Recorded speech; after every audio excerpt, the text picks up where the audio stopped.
Altika lichot et la lachot. Hazak omaru rabotai besorot tovot. On est le 9 aujourd'hui dans le mois de Iyar. Et on est ce Shabbat, Parashat, on a dit en français amour, en hébreu Emor. Emor ça veut dire, mais c'est une parasha qui va nous remplir le cœur avec un chargement qui va pouvoir nous prolonger la vie. C'est quoi ce secret?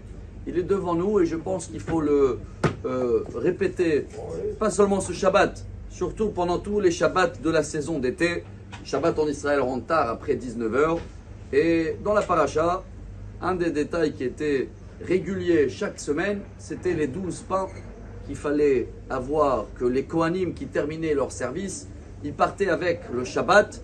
Et c'est marqué 2 fois dans la paracha. Beyom ha-Shabbat, Yarechenu ha-Kohen. Et ce pain-là, il avait un miracle, il est resté chaud, frais, comme s'il vient de sortir. Il y a quelque chose qui se cache derrière ce pain, qui est un très beau message pour nous, qui s'appelle en hébreu Tosefet Shabbat. Tosefet Shabbat, ça veut dire rajouter un petit peu et faire rentrer le Shabbat avant l'heure. Déjà, ce qui est marqué, c'est quelques minutes, voire 20 minutes avant le coucher de soleil. Mais si nous, on peut faire et on doit faire ça, parce que même en ce moment, tous les grands rabbins ils disent on veut faire la guerre, on n'est pas des soldats, on veut aider les soldats, on veut aider la situation. Alors, une des meilleures ségoulottes qui aide les soldats et qui prolonge notre vie, chers amis. Comment on sait qu'il prolonge notre vie?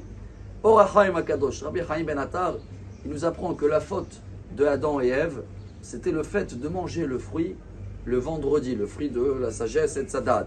Mais samedi, il était déjà autorisé dans le Shabbat. Et comme eux, ils ont précipité le temps, ils n'ont pas attendu, donc jusqu'à aujourd'hui, on paye les conséquences. Et une des conséquences, bien sûr, que c'est la mort. Mais si tu fais rentrer le Shabbat avant l'heure, ça veut dire si Adam et Ève, ils ont fait rentrer le Shabbat avant l'heure, comme si pour eux c'est Shabbat, ils pouvaient manger le fruit. Donc si nous on fait rentrer le Shabbat avant l'heure, automatiquement on pardonne la faute de Adam et Ève et on prolonge notre vie. Quand on parle du pain qui restait frais, c'est également la parnassa, chers amis. Donc toute la parnassa de la semaine peut être frais, chaud, beaucoup plus béni si on arrive à Beyom ha-Shabbat. Beyom ha-Shabbat, c'est quoi Beyom ha-Shabbat? C'est encore faire entrer le Shabbat quand c'est encore le Yom, la journée, et pas attendre la dernière minute et courir non-stop. Dernier petit détail pour aujourd'hui, parce qu'il y en a tellement de quoi approfondir dans ce sujet qui est important. C'était un grand admor chassidique, Rabbi Asher de Lechovitch. Et lui il disait que il y a la bénédiction de la tribu de Asher. Si vous vous rappelez bien, quand Yaakov a béni Asher, il a dit mais Asher, Shemena lachmo vuiten ma'adane melech.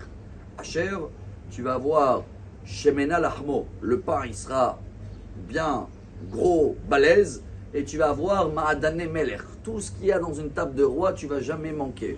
Asher, c'est les lettres qui sont justement avant Shabbat. Vous avez remarqué, Shabbat, c'est quoi? On a le Shin, le Bet et le Taf.